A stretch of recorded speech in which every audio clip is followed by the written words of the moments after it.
C'était une ambiance bon enfant, ce 24 et 25 novembre 2023 au Dojo national de judo de Soa.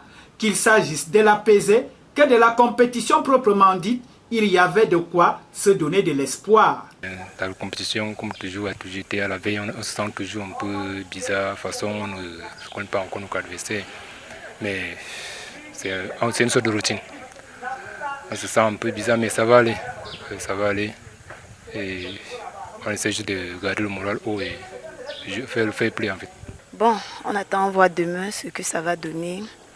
Et vu que les compétiteurs ne sont pas encore tous là, donc on est là, on attend. Demain, ça va aller vite. C'est bien sûr, bon, tout le monde va donner le meilleur de soi. Moi particulièrement, je me suis entraînée jour pour cette compétition. Alors, je vais donner le meilleur de moi.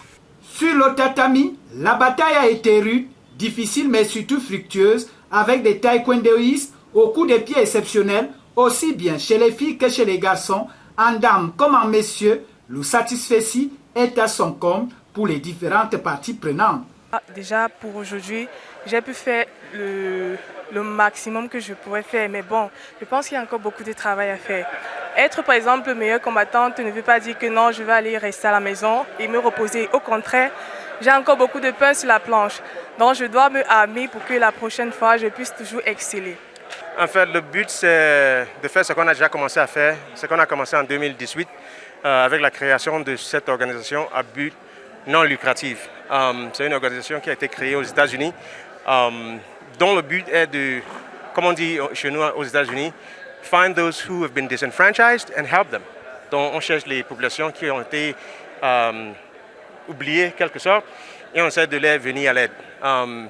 Et on décide de commencer par le Cameroun. Pourquoi? Parce que la plupart des membres, des officiers de la 237 sont camerounais. Et ils ont été des athlètes soit de l'équipe nationale camerounaise, soit de certains clubs au niveau du Cameroun. Une première édition que l'organisation internationale 237 Brothers in Taekwondo USA a su mettre les petits plats dans les grands avec 9 clubs pour 59 participants. L'Open Championship est une réussite. À l'issue de cette compétition, nous pouvons que dire merci. Merci aux athlètes qui ont tenu être là et qui ont brillé sur le tapis, qui ont donné le meilleur d'eux-mêmes pour dire encore, nous sommes avec vous, nous sommes avec l'association et nous sommes des amoureux du taekwondo. Et voilà, ils sont venus pour qu'ensemble nous puissions hisser encore notre chère et belle discipline. Au final, 9 médaillés d'or, dont 7 chez les seniors et 2 chez les juniors. 9 médaillés d'argent et 7 médaillés en bronze ont été au podium avec Hippophobo comme meilleure délégation et meilleur fan club. Les meilleurs athlètes en dames et messieurs sont revenus à Adam de Yako et Kelly Ngako de Hippophobo. Vivement la deuxième édition.